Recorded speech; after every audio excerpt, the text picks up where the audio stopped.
என்னுடைய 100 நாள் நடைப்பயணம் நிகழ்வாக இன்று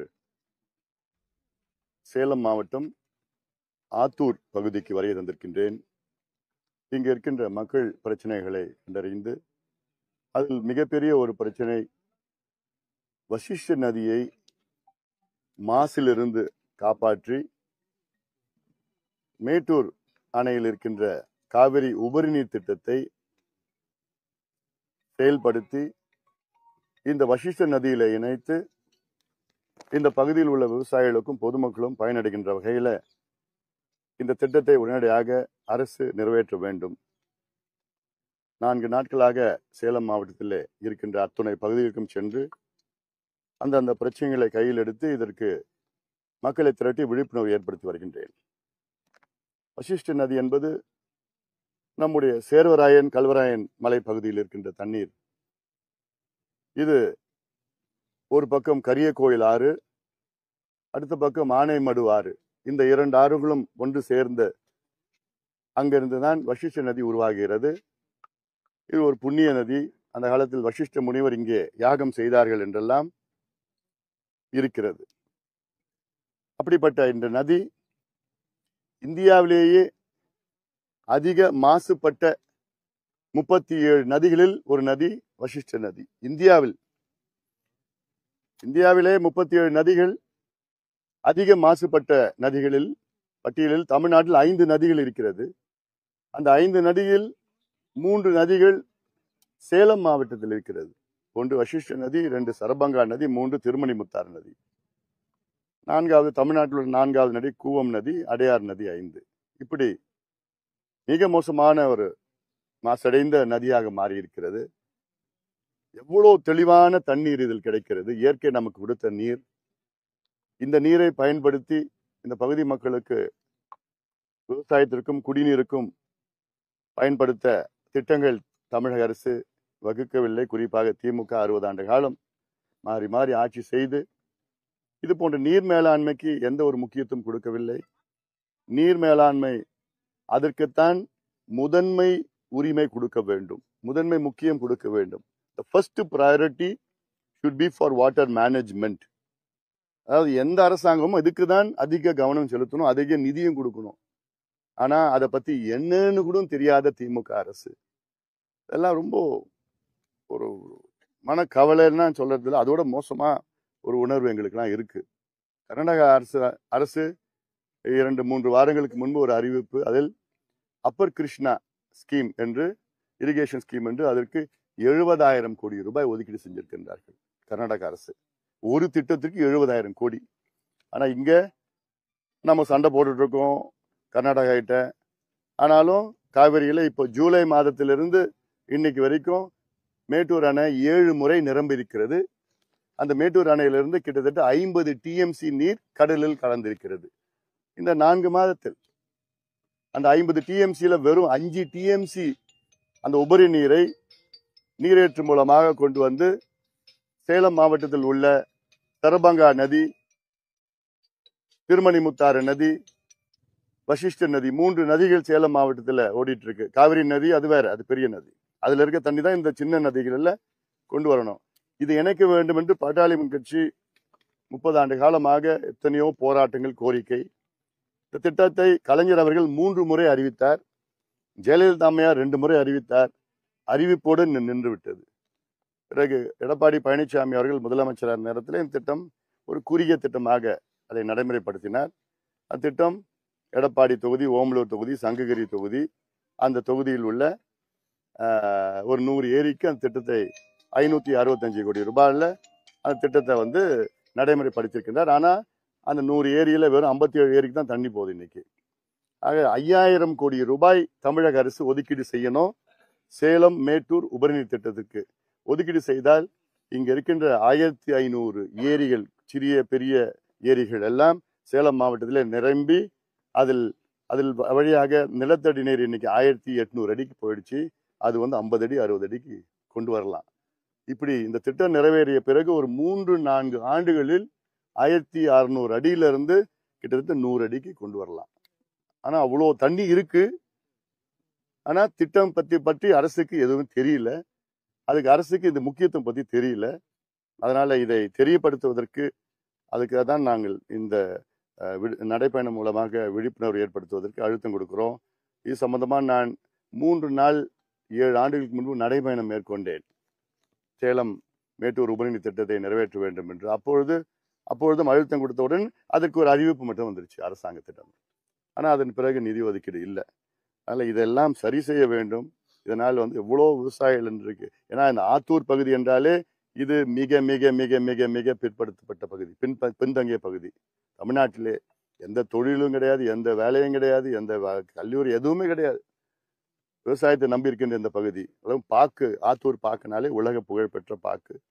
இதெல்லாம் அரசாங்கம் சொல்ல. ஆனால் இப்போ சொல்றது கூட ஒன்றும் வேஸ்ட். திமுக இது கோரிக்கை வைக்கிறது கூட வேஸ்ட். ஏன்னா இன்னும் இருக்கிறது 4 மாசம்தான். அவங்க வேணா ஒரு தேர்தல் நேரத்துக்கு ஒரு அறிவிப்புனா அறிவிப்பார். நாங்கள் ஆட்சிக்கு மறுபடியும் வந்தால் நாங்கள் செய்வோம்னு ஒரு ஏமாற்று வேலை செய்வார். அதில் இன்னொரு 4-5 மாதம் பொறுத்துங்க நம்ம ஆட்சி வரும். நம்ம ஆட்சியில் இதெல்லாம் நிச்சயமாக இந்த சேலம் மேட்டூர் உபரிநீர் திட்டத்தை நிறைவேற்றுவோம். அதனால அது உறுதியாக இதை இந்த மக்களிடம், இந்த விவசாயிகளிடம் இதை நாங்கள் தெரியப்படுத்துவதற்காக தான் இங்கே வருகை தந்திருக்கின்றோம். அடுத்தது திமுக ஆட்சியில் இது நான் கொஞ்சம் ஒரு அரசியல் பேசுவேன். நான் எனக்கு கொஞ்சம் பிரச்சனை இல்லையா? சரி. அதாவது திமுக ஆட்சி தினம் தினம் ஒரு ஊழல் வெளிவந்து கொண்டிருக்கிறது. ஊழல் அவங்க விஞ்ஞான ரீதியில எவ்வளோ ஊழல் செஞ்சிட்டு இருக்கிறாங்க. ஆனாலும் தினம் தினம் ஒரு ஊழல். இப்போ பார்த்தீங்கன்னா இன்னைக்கு டைம்ஸ் ஆஃப் இந்தியாவில் சொல்லியிருக்காங்க, இந்த நுகர்பொருள் வாணிப கழகம் நெல்லை ஒரு பகுதியிலிருந்து இன்னொரு பகுதிக்கு எடுத்து செல்ல அதற்கு ஒரு 3 கம்பெனிக்கு கான்ட்ராக்ட் விட்டுருக்கிறாங்க. சரக்குந்துகள் மூலமாக, அதாவது கிட்டத்தட்ட ஒரு 3200 சரக்குந்துகள் இப்ப நெல் களத்திலிருந்து அரைக்க ஆலைக்கு எடுத்துட்டு செல்றது அப்படிலாம். அப்போ ஒவ்வொரு கிலோமீட்டருக்கும் ஒரு குறிப்பிட்ட தொகையை ஒதுக்கி இருக்கிறாங்க. ஒரு டன்னுக்கு ஒரு கிலோமீட்டருக்கு ஒரு டன்னுக்கு 598 ரூபான்னு அவங்க ஒதுக்கி இருக்கிறாங்க. ஆனா உண்மையிலேயே எவ்வளோ அதுக்கு செலவாகுதுன்னா 140 ரூபாய். ஆனா அவங்க ஒதுக்கி இருக்கிறது 598 ரூபாய் ஒரு டன்னுக்கு ஒரு கிலோமீட்டருக்கு. இதுல என்ன கொடுமைன்னா 3 கம்பெனிக்கு மட்டும்தான் இது கொடுத்துருக்குறாங்க. இந்த 3 கம்பெனி நம்மளுடைய முருகன் பேர் வச்சிருக்கிற கம்பெனி. ஒன்று முருகன் டிரான்ஸ்போர்ட், இன்னொன்று கார்த்திகேயன் டிரான்ஸ்போர்ட், இன்னொன்று கந்தசாமி டிரான்ஸ்போர்ட். முருகன் பேர் வச்சு ஏமாத்திட்டு இருக்கிறாங்க பேர். இதுல என்னன்னா இந்த 3 கம்பெனிங்க இதுக்கு மேல அவ்வளோ ஊழல் குற்றச்சாட்டு இருக்கிற கம்பெனிங்க. இந்த கம்பெனிங்க நடத்தக்கூடாதுன்னு சொல்லிட்டு எவ்வளோ குற்றச்சாட்டு இருக்கு அவங்க மேல. ஆனா இவங்களுக்கு மட்டும்தான் டெண்டர் வருகின்ற வகையில இவங்க தான் அதுக்கு எலிஜிபிள் அப்படின்னு இவங்க டெண்டருக்கு விட்டு இருக்கிறாங்க. இப்ப இந்த 3 கம்பெனிங்க அவங்க தனியா பண்றது கிடையாது. இவங்க 3 கம்பெனிங்க என்ன பண்றாங்க, சப் கான்ட்ராக்ட் வர்றாங்க.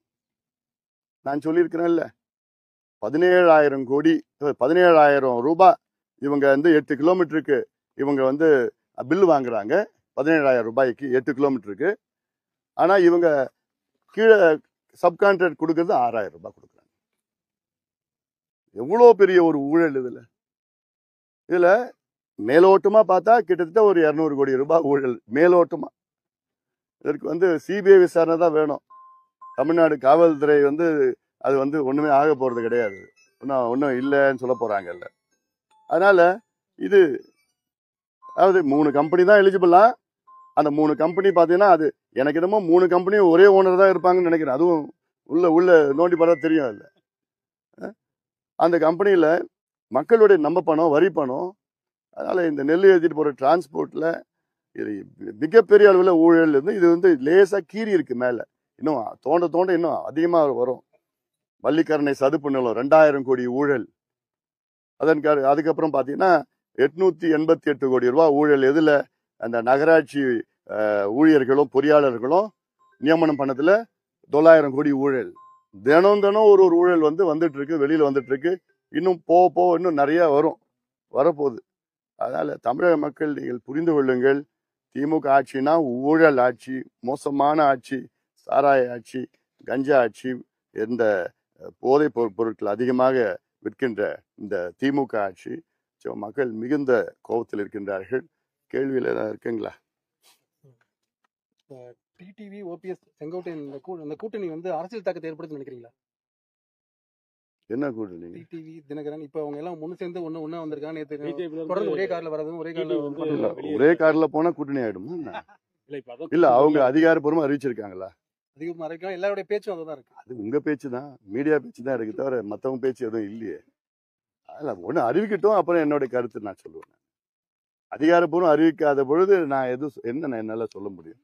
சும்மா துணைக்கு கூட்டிட்டு போயிருக்கலாம்ல. பீகார் சட்டமன்ற தேர்தலில் பிரதமர் மோடி வந்து தமிழகத்தில் பீகாரிகள் வந்து திமுகவினரால் கொடுமைப்படுத்தப்படுறாருன்னு சொல்லி ஒரு குற்றச்சாட்டு சொல்லியிருக்காரு. இதுக்கு தமிழக முதல்வரும் ஒரு எதிர்வினையாற்றிருக்காரு. இதை பத்தி நீங்க என்ன நினைக்கிறீங்க? தமிழக முதல்வருக்கு இதே தான் வேலை. அவருக்கு எது கேட்டாலும் வந்து இதுக்கு பிஜேபி தமிழ்நாட்டில் தண்ணி வரலையா, அது பிஜேபி தான் காரணம், எல்லாத்துக்கும் பிஜேபி தான், மத்திய அரசு தான் காரணம்னு. நீங்க எதுக்கு நிர்வாகம் வச்சிருக்கீங்க? அது என்ன குற்றச்சாட்டு? அதுக்கு வந்து என்ன, அது மாதிரி யாராவது ஒரு குற்றச்சாட்டு சொன்னா அது வந்து நிரூபிச்சு அதுக்கு இல்லை ஆமா இல்லை சொல்லணும். அதில் அதை விட்டு சும்மா ஒரு குறை சொல்றதுலாம் ஒரு இது குற்றச்சாட்டா? தமிழர்கள் தாக்கப்படுறாரு சார். அவங்க பிரதமர் குற்றச்சாட்டு இருக்கிறது, அது போல தமிழகத்துல அது மாதிரி நடந்துகிட்டு இருக்கா? வடமாநில தொழிலாளர்கள்லாம் இங்க பாதுகாப்பாக இருக்கிறாங்களா? வடமாநில தொழிலாளர்கள் வந்து தமிழ்நாட்டில் அந்தந்த பகுதியில சில பகுதியில் அவங்களுக்கு வந்து சின்ன சின்ன பிரச்சனைகள் இருக்குதான் செய்யுது. தற்போது தமிழக அரசு சூழல்ல மக்கள் எதிர்பார்க்க மாற்றம்னா இங்க எதை நினைப்பீங்க? திமுக வந்து வீட்டுக்கு அனுப்பணும். அதை அனுப்பிச்சு விட்டா மக்கள் நல்லா சந்தோஷமா இருப்பாங்க தமிழ்நாட்டில். இந்த ஒரு கட்சி போனா போதும். ஏன்னா இவங்க 4.5 ஆண்டு காலம் தமிழ்நாட்டை ஆண்டு தமிழ்நாட்டுக்கு ஏதாவது ஒரு நல்லது, ஏதாவது ஒரு துறை, கல்வித்துறை எடுத்துக்கங்க, கல்வித்துறை படுதோல்வி அடைஞ்சிருக்கிறது. நான் ஸ்டாட்டிஸ்டிக்ஸ் சொன்னோம்னா 10 நிமிஷம் ஆகும். ஆசிரியர்கள் இல்லை, பள்ளிக்கூடம் இல்லை, அரசு பள்ளிக்கூடத்துல இருந்து மாணவர்கள் வந்து எல்லாம் குறைஞ்சிட்டு வருது. இப்போ சொல்றேன், நான் 10 ஆண்டுகளுக்கு முன்பு வந்து இப்போ அரசு பள்ளிக்கூடத்துல 75 லட்சம் மாணவர்கள் படிச்சாங்க. இன்னைக்கு வந்து 52 லட்சம் மாணவர்கள் தான் படிச்சுட்டு இருக்காங்க. தனியார் பள்ளிக்கூடத்துல வந்து 10 ஆண்டுகளுக்கு முன்பு வந்து 35 லட்சம் மாணவர்கள் படிச்சாங்க. இன்னைக்கு 65 லட்சம் மாணவர்கள் படிக்கிறாங்க. அரசு பள்ளிக்கூடங்கள் வந்து 37,500 அரசு பள்ளிக்கூடங்கள் இருக்கு.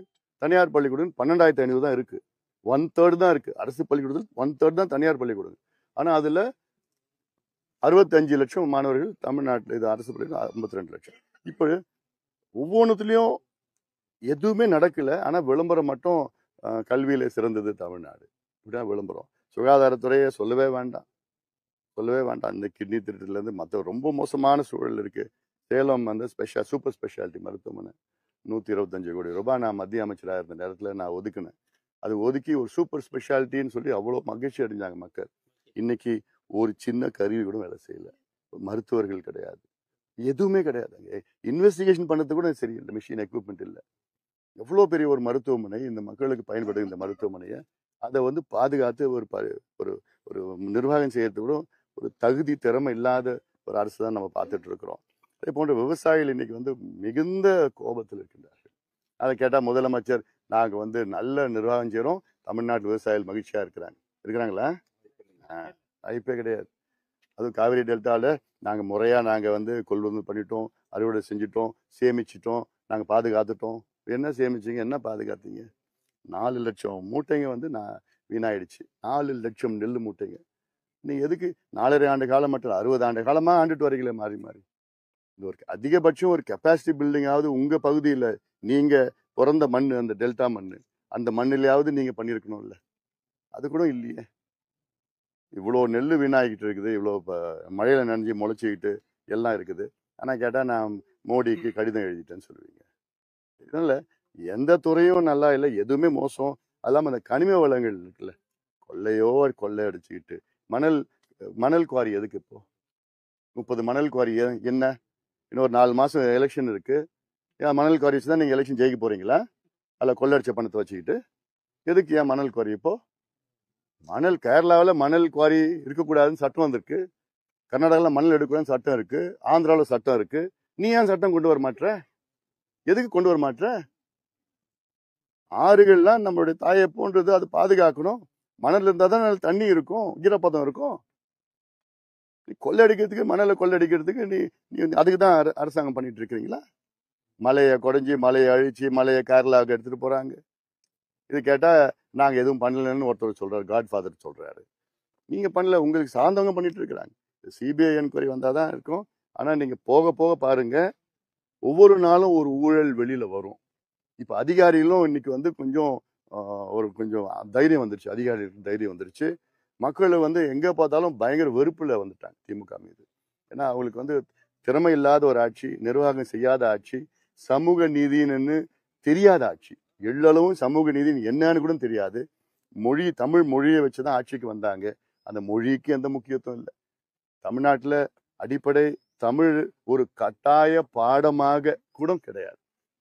இந்தியாவில் எல்லா மாநிலத்திலும் அவங்க தாய்மொழி தான் வந்து பட்டம் வாங்க முடியும். தாய்மொழி படி தான் பட்டம் வாங்க முடியும். தமிழ்நாட்டில் மட்டும்தான் தாய்மொழியை படிக்காமலே நம்ம பட்டம் வாங்கிடலாம். ஆனால் தமிழை வச்சு வந்திருக்கிறாங்க.